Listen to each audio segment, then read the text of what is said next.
Okay, to formally conclude, we're going to discuss the applications of multivariable integration, and these are some that are given below. So we can find the volume of something. I mean, if we know that the area between a and b of some function f of x dx gives us the area under a curve, then we can expand this to multiple integrals to find us quote unquote areas under a curve or under curves, or what we might note as volume.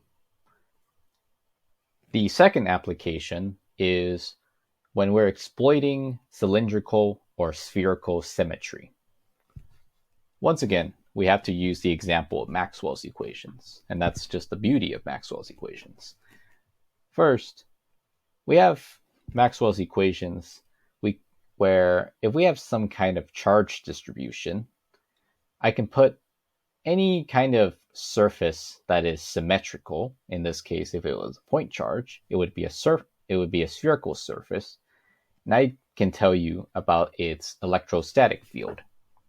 Or if I have a line of charges, like within a wire, I could use a cylindrical Gaussian surface to tell you what is the electrostatic field that is emitted by this line of charges. Or if I have a whole entire space of charges, then I can assign any kind of surface. In this case, one maybe that is as closely related to that surface as possible, and I can tell you the electrostatic field from there. But just in general, when we're talking about multivariable integration, we use cylindrical or spherical symmetry to our advantage in order to help evaluate the problem and to help make it easier to solve for a certain quantity, in this case, the electrostatic field. Lastly, we can talk about densities. So densities are just in general some kind of change or some kind of thing divided by volume, or I should say quote unquote volume. So for example, if we have, for example, mass divided by volume, we have what's called mass density denoted by rho, not to be confused with cylindrical, or not to be confused with spherical rho. If we have Q over V, we have charge density. So this, I would call this rho M, and this is rho Q. So anytime we are talking about some kind of charge distribution, and we want to talk about densities, in general, we are talking about some kind of thing divided by volume. Equivalently, we can also say M divided by L is something called linear density, or M divided by surface area, SA, is sigma. And similarly, Q divided by L is charge density, or linear charge density, and Q divided by SA is sigma. Now, the most specific case of densities that we could talk about involving multivariables is within probability densities.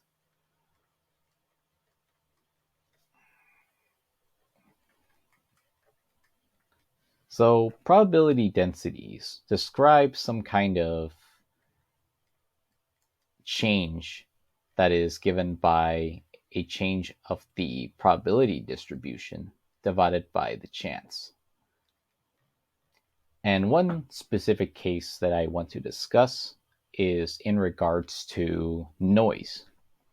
So noise is what's dubbed stochastic, meaning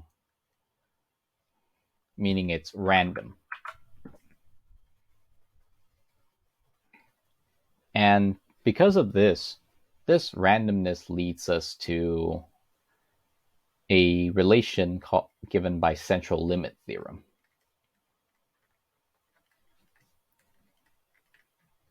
essentially we can take some kind of noise source, like right here, and we call this eta 1, another noise source, eta 2, and maybe a noise source that looks something like this, eta 3.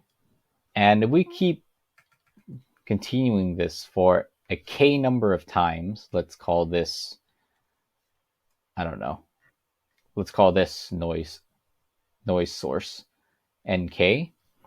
By central limit theorem, all of these lead to Gaussian. And so the probability density, if we were to describe it, is given by p of x less than or equal to x being equal to 1 over the square root of 2 pi sigma x squared, the exponential of x minus x bar, which is the average, squared divided by 2 sigma x squared. So if we know the variance of each source, we can add them all up to get our Gaussian variance. Similarly, if we know the average, we can add them all up to get our average from Gaussian. So that's one major way that we can use multivariable integration to show that what we derive at the end is nothing more than a Gaussian density given by central limit theorem. And that's one specific application, but there are many specific applications.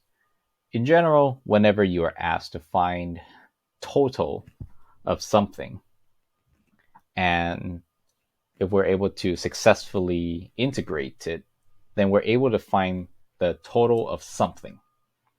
And in this case, the total of something for this specific example leads to a relation in which the central limit theorem states that the variance is equal to 1 over root n of each noise source,